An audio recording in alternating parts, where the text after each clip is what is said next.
Si yo te pregunto, ¿para ti qué es acompañar? Seguro que te vienen palabras a la cabeza, a la mente, de tu propia experiencia. Estar, escucha, cercanía, empatía, caminar con... Son palabras que me han dicho habitualmente cuando he estado con personas, ¿no?, reflexionando sobre qué es acompañar.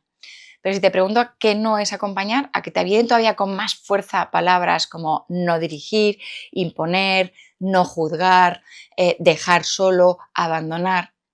Esta experiencia de acompañar y ser acompañado es algo muy habitual, muy antropológico, está muy presente en nuestra vida, habitualmente. Estamos hechos para acompañar y para ser acompañados.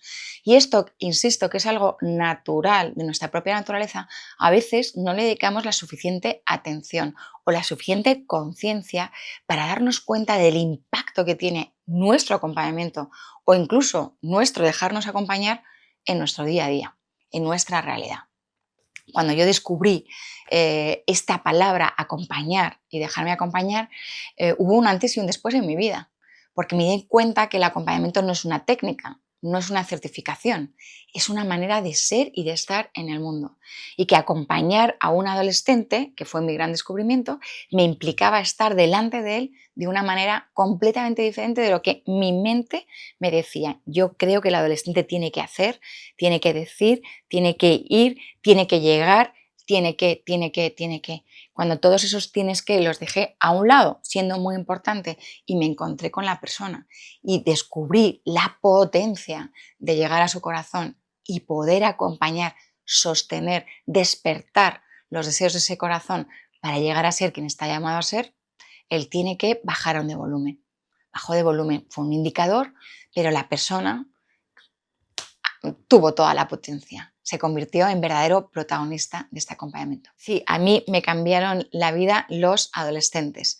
Durante muchos años estuve viajando por más de 17 países solo trabajando con adolescentes y formadores de adolescentes, buscando un modelo para poder conectar con los adolescentes. Y en una fábrica, en la biblioteca, en un laboratorio, no, estábamos fabricando modelos que no encajaban con el adolescente, no encajaban.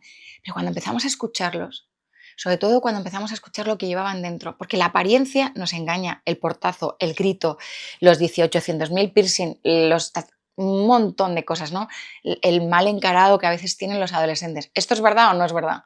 Está presente completamente en nuestra vida, pero eso es muy poquito.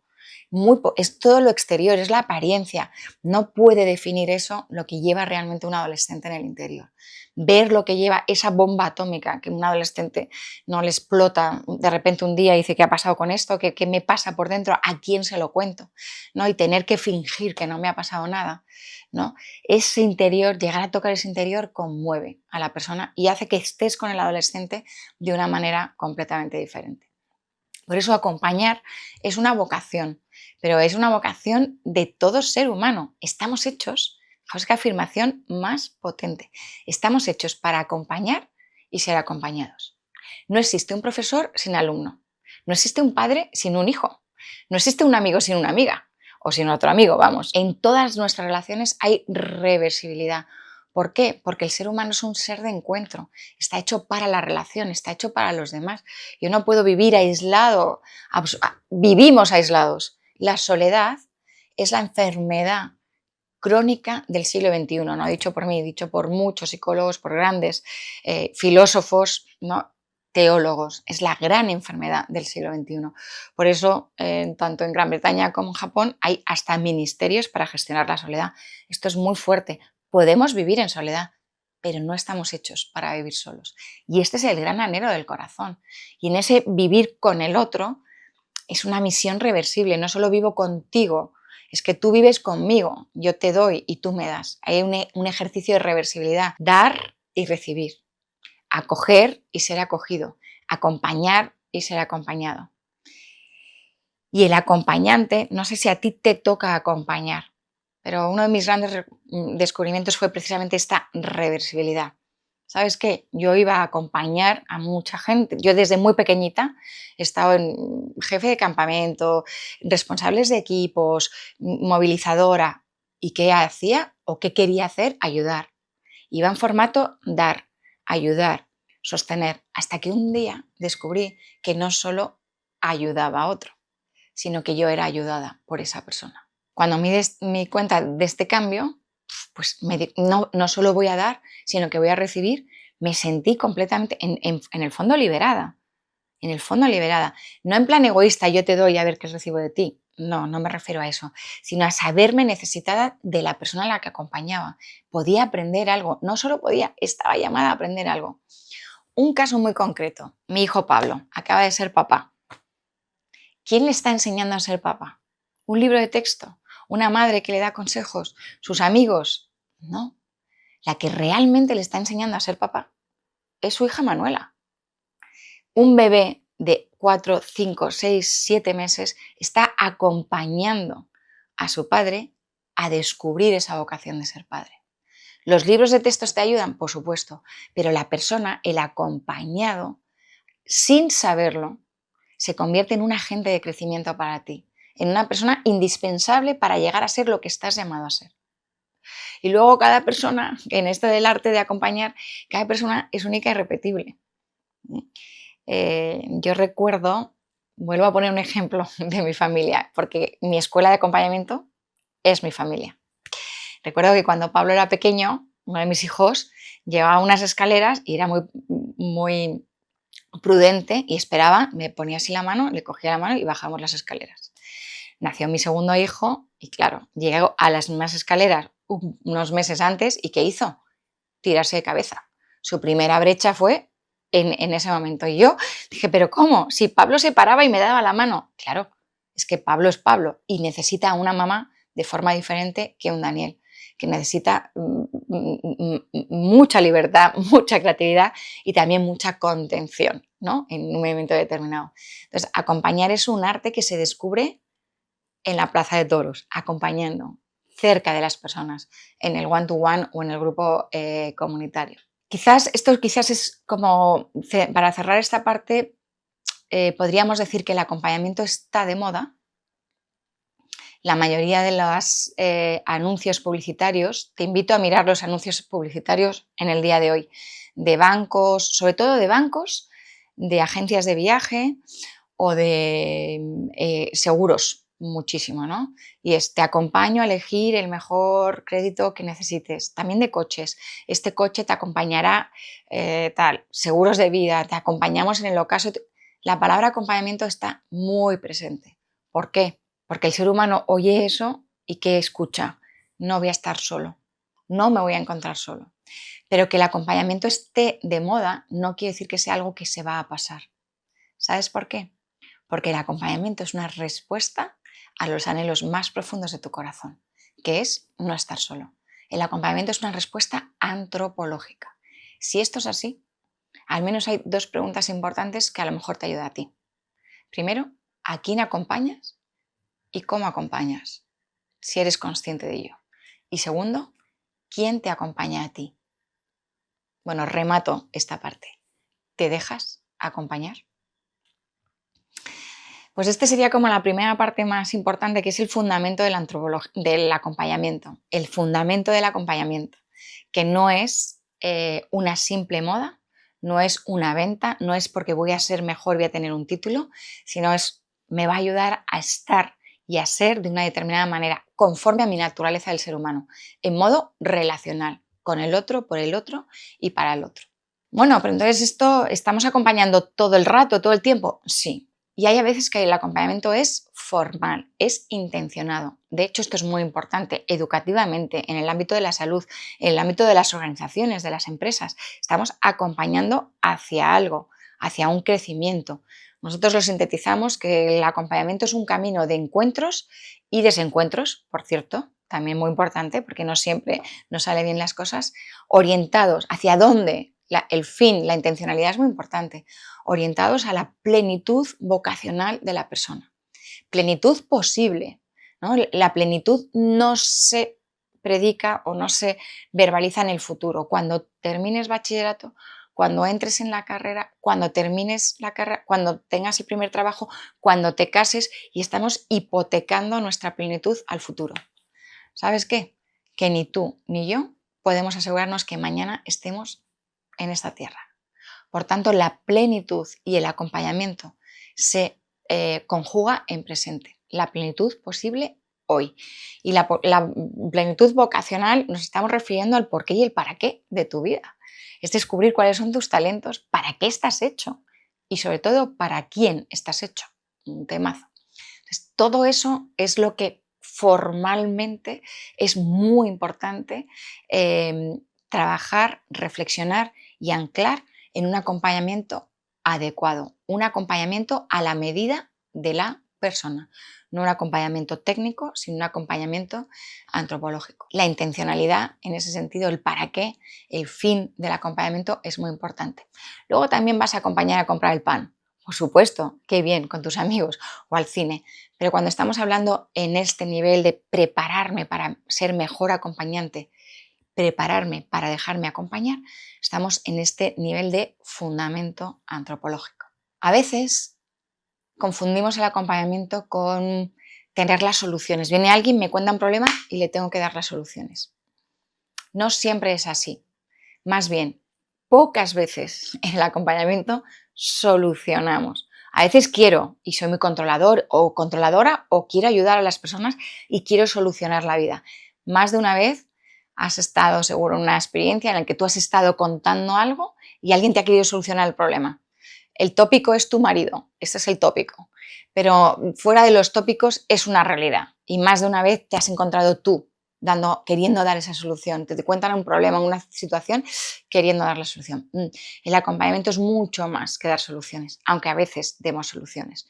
El acompañamiento es saber estar al lado de las personas en sus retos, en sus desafíos, en su día a día, en cada día. Y hay preguntas, hay cuestiones, hay dificultades que no tienen una solución. ¿Por qué? Porque las personas no solo tienen problemas que se pueden solucionar, a veces tienen preguntas existenciales que no tienen solución en ese momento, que la respuesta a esa pregunta es otra persona que camina contigo. Un ejemplo muy tonto, muy sencillo para que podamos visualizar esto. Se me puede pinchar el coche, la rueda no funciona. Eso es un problema. Si mi coche no lo soluciono, si no le cambio la rueda al coche, ya me puedes hablar de empatía, de estar contigo y tal, que el coche no funciona y se queda ahí. ¿Ok? Pero si yo te digo, ¿por qué está tan mal el mundo? ¿Dónde me ubico? ¿Qué va a pasar con mi vida? ¿Dejaré huella? ¿Por qué me siento tan solo que me quiero morir? Estas son preguntas reales de adolescentes que he escuchado y que han puesto encima de la mesa, y de jóvenes y de personas. ¿Qué sentido tiene mi vida? Si yo trato de solucionar esa pregunta como si fuera ¿te cambio la rueda?, no me estoy enterando de la densidad del corazón, del deseo, del anhelo de la otra persona. Y muchas veces esas preguntas solamente necesitan otra persona al lado sosteniendo esa inquietud, no solucionándola, escuchando esa inquietud. El acompañamiento, su tarea fundamental no es solucionar problemas. El reto del acompañamiento es saber estar y conectar con la persona que es acompañada, con todo el respeto que eso conlleva. Uno de los descubrimientos que a mí me pasó con esto del acompañamiento, yo pensaba que el acompañamiento era unilateral, era dar solamente, era ayudar, era responder, y me di cuenta que no, que el acompañamiento, todo lo que tenga que ver con el ser humano es reversible, es de ida y vuelta. Permíteme que matice una cosa, a veces cuando oímos reversible parece que es recíproco, ¿no? Te doy 5, me das 5. No me estoy refiriendo a eso, sino que a esa relación que se abre entre dos personas y que es eminentemente creativa y enriquecedora. Hay una frase de Karol Wojtyla que a mí me hizo boom en la cabeza, pero sobre todo en el corazón, y me hizo cambiar la mirada sobre el acompañamiento. Karol Wojtyla fue el primer profesor universitario en la Universidad de Lublin que habló del método del acompañamiento en el ámbito universitario. Fue el primer profesor. Estaba rodeado siempre de estudiantes. Y una estudiante le dijo, Lolek, que le llamaban así cordialmente, tengo vergüenza, tengo pena, ¿no? Dirían en México, tengo pena de que te estoy robando demasiado tiempo. Y Karol le escribió una carta y le dijo, mira, la persona que objetivamente más me necesita es la persona que objetivamente más necesito yo para crecer? Voy a repetir la frase y te pido que pienses en esa persona que objetivamente en este momento te necesita o que es la piedra del zapato, de tu zapato que te está desafiando. Piensa en esa persona. Esa persona que objetivamente más te necesita, incluso más te desafía, es objetivamente la persona que más necesitas tú para crecer. ¿En qué? No sé. En paciencia, en respeto, en generosidad, en humildad, en amor. Pero cambia la mirada completamente. La persona que acompaña no es una carga, es un regalo para ti cada día. Y el agradecimiento brota, por tanto, de esa relación de forma reversible. El acompañado te da las gracias, pero cuando de verdad hay una relación y un encuentro con esa persona, de tu corazón dice, no he hecho nada, gracias también, porque he aprendido de ti. Bueno, el acompañamiento tiene un riesgo. Yo a veces voy por el mundo y tengo sensación de que voy con un lazo rosa en la cabeza hablando de acompañamiento, de bonito, soft, amor, relación, paciencia, generosidad. Y es cierto que tiene algo de eso, ¿no? Comprensión, ¿no? Pero el acompañamiento no solo es eso. Se queda muy corto si solo comprende y acoge a la persona, siendo condición indispensable para poder acompañar a otro. En el acompañamiento hay un compromiso firme con el crecimiento de la otra persona. Y en ese sentido no puedo comprender solo, tengo que buscar del otro lo mejor. Tengo que exigir del otro lo mejor. Y entra aquí una polaridad entre la comprensión y la exigencia muy potente en el acompañamiento que exige acompañantes maduros, no polarizados, maduros, que saben integrar la comprensión y la exigencia. ¿Qué nos pasa habitualmente? Que nos encontramos etiquetados. Estos son los comprensivos, no, estos son los exigentes. Dependiendo de la cultura de una institución, de un colegio, de una empresa, de un hospital, en algunas los comprensivos son los guays y los exigentes son los peores o al revés, dependiendo de la cultura. El caso es que perdemos muchísima fuerza porque nos etiquetamos y nos dividimos. El reto del acompañamiento es saber y poder armonizar los dos polos, comprensión y exigencia. Son dos caras de una misma moneda en acompañamiento. Y en ese sentido, cuando tú quieras comprender, importante, comprender dónde está viviendo. Si yo no sé, si yo no me puedo poner en el lugar de la persona que acompaño para saber cuál es el camino que tiene que recorrer, si yo no veo lo que ve mi acompañado, no le voy a poder saber exigir adecuadamente.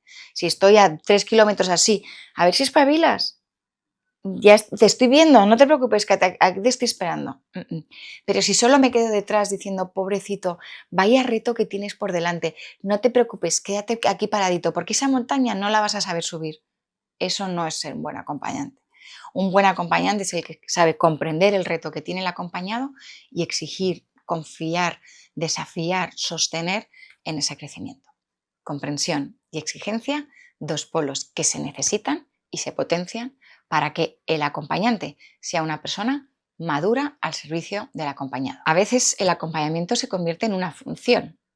A lo mejor has leído tu perfil, pues no sé, eres profesor o eres psicólogo, orientador, y en tu perfil, tu currículum, acompañar en los procesos, termina la frase. Y a veces el acompañamiento se convierte en una función. Desde esta perspectiva, el acompañamiento es mucho más que una función, aunque lo pueda llegar a ser. El acompañamiento es una misión.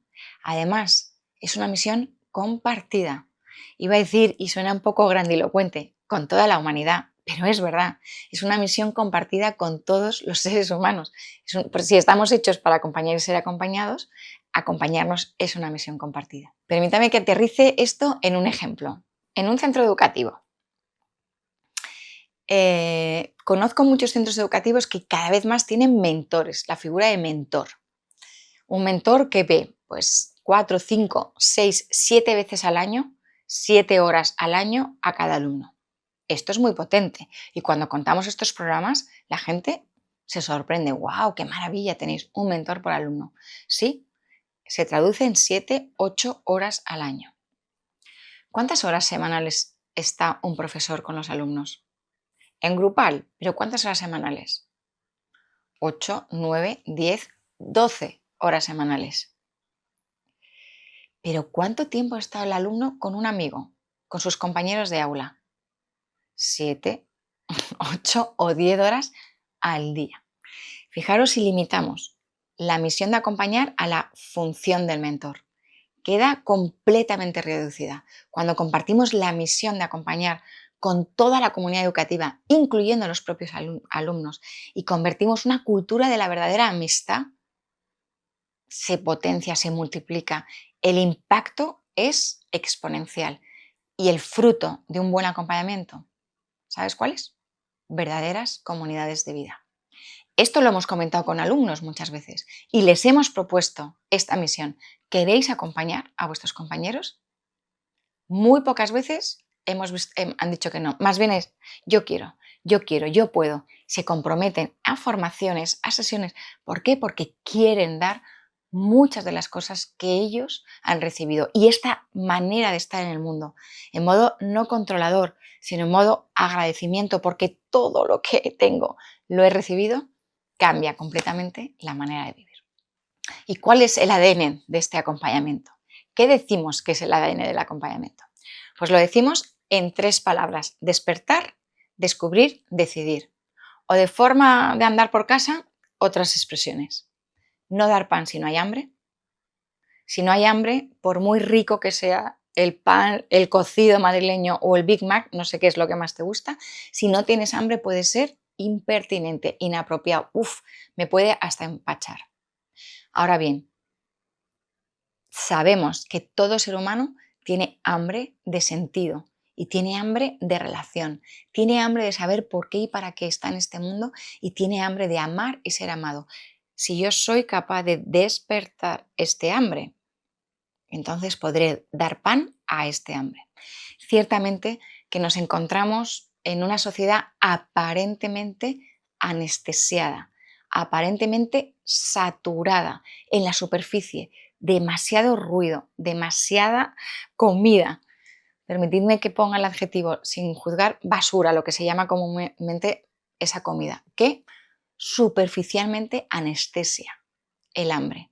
Pero si nosotros hacemos así y rascamos un poquito más dentro, en el corazón del ser humano hay anhelos mucho más profundos donde no cualquier cosa sacia ese hambre. Ahí también está el reto del acompañamiento, cuando me comprometo en el crecimiento y en la plenitud vocacional de cada una de las personas a las que me pongo a acompañar. También de ti. Recuerda, despertar, descubrir, decidir. Despertar, ¿cómo despierto? Pues con preguntas potentes, preguntas interpelantes. Normalmente nosotros nos movemos en el nivel 1 de las preguntas. ¿Qué has hecho hoy? ¿Qué has comido? ¿Con quién has jugado en el recreo? ¿Qué nota has sacado? ¿Con quién llegaste ayer en el Uber? ¿Cuánto te costó? ¿Cuántas copas tomas? Nivel 1. ¿Qué vas a hacer mañana? Esas son preguntas que te las sabes. Pum, bum, bum. No tienes que buscar mucho. Si yo te pregunto, ¿qué vas a hacer este fin de semana? Trata de responderlo. Pero ¿y si yo te pregunto, qué esperas del fin de semana? Ay, lo que esperas del fin de semana no está en tu agenda de Outlook, ¿verdad? No está aquí. ¿Dónde tienes que buscar? Aquí. Despertar con esas preguntas que movilizan a la persona. ¿Por qué? Porque la expectativa que tienes este fin de semana te ayuda a descubrir cómo quieres estar ese fin de semana, con tu familia, con tus hijos, con tus nietos, con tus amigos. Esperar algo grande te hace prepararte para eso grande, descubrir tu manera de estar. Y una vez que lo has descubierto, decides. Despertar, descubrir, decidir. Este ADN convierte en protagonista a la persona acompañada. Y tú eres una respuesta para sostener la responsabilidad y el protagonismo de esa persona que está llamada a crecer. ¿Cuáles son las condiciones para acompañar? Podemos hablar de muchas. Nosotros hablamos de 4 condiciones iceberg iceberg porque es una puntita que debajo tiene un montón de valores, consecuencias, ¿no? E implicaciones. Primero, la mirada. Según te miro, me relaciono contigo. Según te miro, te aprecio o te detesto. Mi mirada tiene la capacidad de sacar lo mejor de ti. Puede ser un Red Bull o puede fulminarte por completo. Según te miro, te acompaño. Por tanto, tenemos que afinar nuestra mirada. Segunda condición, la escucha. La hermana gemela de la mirada. La otra cara de la moneda. Si no escucho, no comprendo. Y el primer movimiento de la escucha no es responder. Precisamente el primer movimiento de la escucha, según von Balthasar, es acoger al otro. Mirada y escucha, dos caras de una misma moneda. ¿Alguno le habrá pasado alguna vez de, mami, por favor, yo ahí friendo un huevo frito? Mami, por favor, que te estoy contando una cosa, es que no me escuchas. Claro que te escucho. No, mamá, no me miras. ¿Verdad? La escucha y la mirada se potencian en el acompañamiento.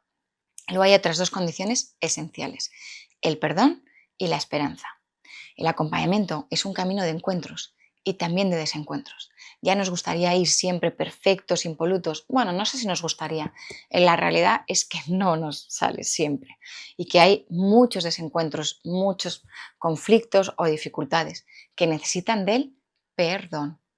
Un saber perdonar, un saber pedir perdón y un dejarse perdonar y sentirse perdonado. El perdón es condición sine qua non para poder acompañar a los demás. Y el perdón nos lleva a la esperanza.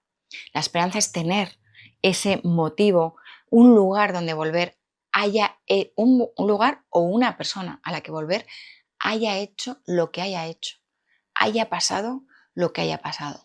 Muchos jóvenes se encuentran desesperados y quieren tirar la toalla de su vida porque no saben a quién volver, no saben a quién contar lo que les está pasando. La esperanza y el perdón son de nuevo dos caras de una misma moneda. Mirada, escucha, perdón y esperanza. 4 condiciones que conforman el corazón del acompañamiento. Si en tu corazón hay un deseo de mayor plenitud, si en tu corazón hay una llamada a comprometerte con otros, por otros y desde otros, el acompañamiento puede ser la respuesta que estabas buscando. Tanto en agente, ser acompañante, como en pasivo, ser acompañado. Conéctate con nosotros. Gracias.